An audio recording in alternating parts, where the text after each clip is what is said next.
Colby King with 330 Ministries, and I'm going to teach you an illusion using these three color rods or color sticks. And so what you would do is, with a friend or a volunteer, if you're in front of a group, you would call them up and you would simply say, I'm going to give you these three color sticks. And then I'm going to turn around, I'm going to close my eyes, I'm going to look away, and I want you to put one in my hand, and then I'm going to put it behind my back. And I want you to hide the other two behind your back. Then I'm going to turn around, I'm going to look you in the eyes, and I'm going to say red, blue, green. Now I might have to do it more than once, because I'm going to look in the eyes, but after looking in your eyes, I'm going to be able to tell you what color you chose. So after I look in your eyes, I'm going to tell you what you chose. So here we go. So you'll hand them one, or you'll hand them all three rather. Then you'll turn around, they'll put one in your hand, and it's behind your back. And once they tell you it's okay to look, you'll open your eyes, look them in the eyes. Now you can't see what they have because it's behind their back. You're looking them in the eyes, and you're going to say red, blue, green. Okay, and you may have to do it again, red, blue, green, and then you'll tell them what color it is. Now, this illusion is all about distraction. And this is what I mean.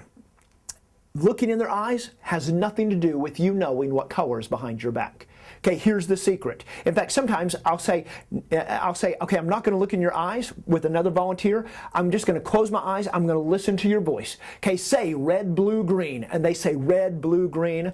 And then I'll pause and I'll say, okay, now say them in a different order. And they'll say green, blue, red. And then I'll say, you chose blue. And I'll be able to tell them, because it has nothing to do with what they're saying. That's all distraction. And there's a great illustration there. You know, the Bible says in 1 Peter 5:8, it says, be alert. In other words, don't get pointed the wrong direction. Don't get distracted. Don't get tricked. Your enemy, the devil, goes about like a roaring lion, seeking someone to devour. Like a roaring lion, looking for somebody to eat up. Hey, don't get distracted. Don't get tricked. Keep your eyes on Jesus. And this is a great illusion for teaching that truth if you're in front of a group or part of a Sunday school lesson, but it's also great for witnessing as well. Now, let me tell you the secret, and then I'm going to tell you how you can use this trick to tell other people about Jesus. And so, here's the secret. As soon as they hand you one of the sticks, you put it behind your back, and you simply do this. You grab it in the middle, and you twist one end, flip it over, and twist the other end. Because you see, here's how you know the difference. Red, neither end twists. Green, only one end twists. There it is right there. And blue, both ends twist. And so that's how you know what's behind your back. Has nothing to do with looking in their eyes or listening to their voice. You just play that up, okay? Look in their eyes, red, blue, green. Okay, now turn this way. I need a little bit better light. Red, blue, green. You're just having fun with them. You're creating the distraction so they don't see what's really going on, which honestly is exactly what Satan tries to do in our lives too. To create distractions so that we're living for things that aren't really what we're supposed to be living for. That we're going after the wrong things. We're believing a twisted truth. And so let's say you do this illusion to your friends. The first thing they're going to say when you're done is usually, okay, wait a minute, do that again. And so tell them, okay, great, I'll do it again, but first. And you can do two things here. You can say, but first, let me tell you about the greatest thing that ever happened to me. And then you tell them your story of how you gave your life to Jesus and your salvation story. You're looking for the opportunity to find out where they stand with Jesus and looking for an opportunity to tell them about how they can be saved too. Or you can say, okay, now before I do it again, I want to tell you what red stands for.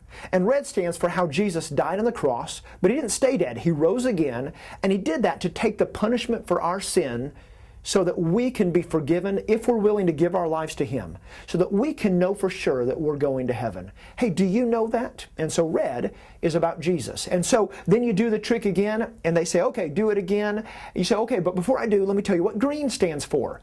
And out of Luke chapter 19, share with them the story of Zacchaeus. Remember the tax collector? He's coming, Jesus is coming. He wants to see Jesus, but he's really short, and he can't see, and so he climbs up a tree. That's why it's green. And he looks down, Jesus comes under, he says, Zacchaeus, today I'm gonna be at your house. I'm gonna eat with you. And Zacchaeus comes down, and after meeting Jesus, he's a different man. Jesus changes people's lives. And so tell them the story of Zacchaeus. And then do the trick again. The third time, tell them what blue stands for. Blue stands for one of two stories. It can either be Jesus walking on the water, and remember, he's walking on the water. Peter says, if that's really you, let me get out, come to you. He says, come. Peter gets out. He's fine, as long as he keeps his eyes on Jesus. But he gets distracted by the waves and what's going on around him, and he sinks. And he says, Lord, save me. And immediately Jesus pulls him up out of the water and saves him. And so from that to Christians, you can simply explain that's just like this trick. Hey, you're fine as long as you're keeping your eyes on Jesus. Don't get distracted by other things that are going to want to pull your attention.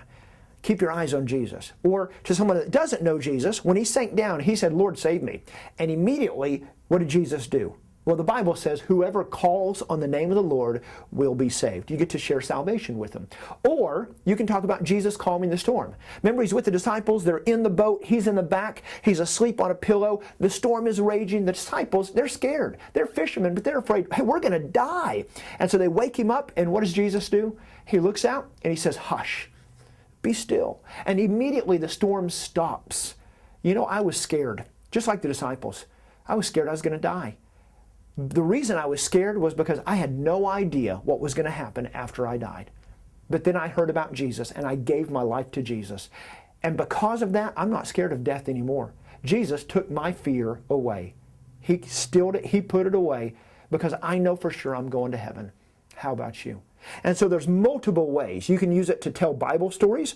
Jesus, Zacchaeus, calming the storm, or Jesus walking on the water. You can use it to share your story, your salvation story, your testimony as well. A great illustration. Now, if they say, let me see them, because sometimes they think they're different weights, or you can hand them the red. Because remember, neither in twist. Hand them the red and say, look at it. There's no bumps. There's no little, little dots. Nothing that I'm back there rubbing my finger against, and because they may think that. Well, let them see it. And if they figure out the trick, that's absolutely fine. Because this is not really about doing the trick. This is about the opportunity to tell them the good news of Jesus Christ.